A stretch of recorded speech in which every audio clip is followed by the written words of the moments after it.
One of the songs I learned in Sunday school when I was growing up in the 50s and 60s was an African-American spiritual called Get On Board. It went like this: get on board, little children, get on board.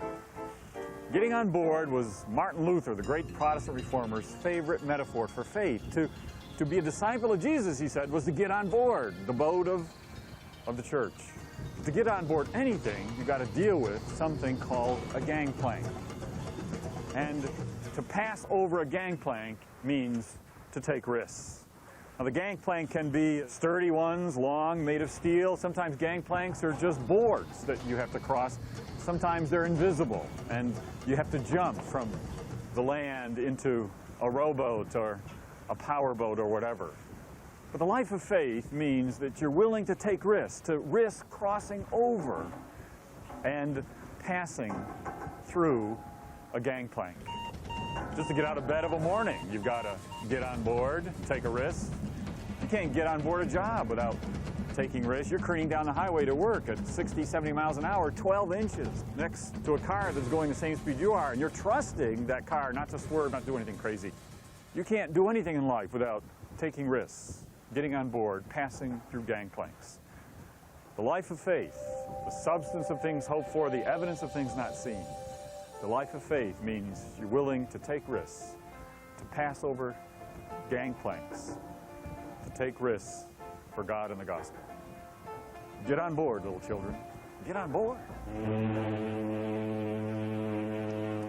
How many of you have pictures or videos of your child taking his or her first step? Why is it such a big deal? Why does everybody clap and applaud and commemorate the first steps that humans take? It's because the longest distance in life, the longest distance in the universe, is the distance from 0 to 1. It takes more effort to go from 0 to 1 than to go from 1 to any other number, whether it's 1,000,000 or 100. Because once you get to 1, you've got momentum, you've got a model, you've got something to work with. Leadership is being able to take something from 0 to 1. Who are the 0 to 1 people in your church? Do you honor them? Do you protect them? Do you celebrate them? They may not be able to take your church from 1 to any other number, but your 0 to 1 people are those that can take you from an off to an on, from nothing to something, from where you are now to where God is calling you to go. One of my favorite gangplank stories in the Gospels is the story where Jesus is sleeping in a boat, remember, with the disciples in the Sea of Galilee? And all of a sudden a terrible storm arises. I want you to pretend that you're one of those disciples, and you're right there.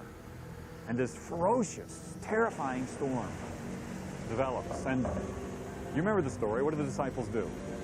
They immediately rush and shake Jesus away. Master, don't you care that we're perishing? And there's a storm out there. And the Bible says that Jesus awakened and stilled the storm. What a blessing. What a privilege for you to have been there, to have witnessed this. And that's what Jesus does, right? Jesus turns around and says to you, congratulations, you just seen some of my best work. No, it says Jesus whipped around and says to his disciples, shame on you. What in the world is wrong with you? You settled for the cheap thrill. You settled for the cheap blessing. No, no, no. The real miracle is this. I'm not going to still every storm in your life, but I'll still you in every storm. I'm not going to speak peace to every storm out there, but I'll speak peace to you. I'll give you peace in the midst of every storm.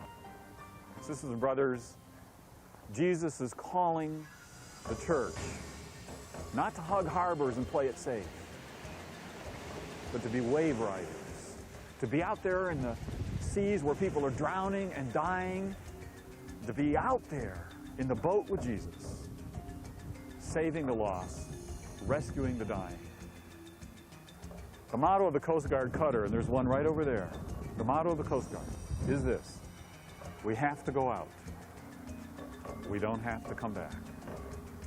That is the motto of every disciple of Jesus Christ. It should be the motto of every church. Jesus did not call you, church, to a safety-first, risk-free life. That's what he promised the disciples. Oh, come follow me and I'll lead you into a safety-first, risk-free life. Hello. I have a habit of offering people a benediction when I'm saying goodbye to them of, take care. One day I realized what I'd said and I've stopped saying it because many of us are taking too much care of ourselves and not taking enough risks. So now when I say goodbye to people, I say, take risks and then take care. 365 times in the Bible it says in one form or another, be not afraid, fear not. Church, the world's stealing our best lines. No fear. Take risks and then take care. Take risks, church.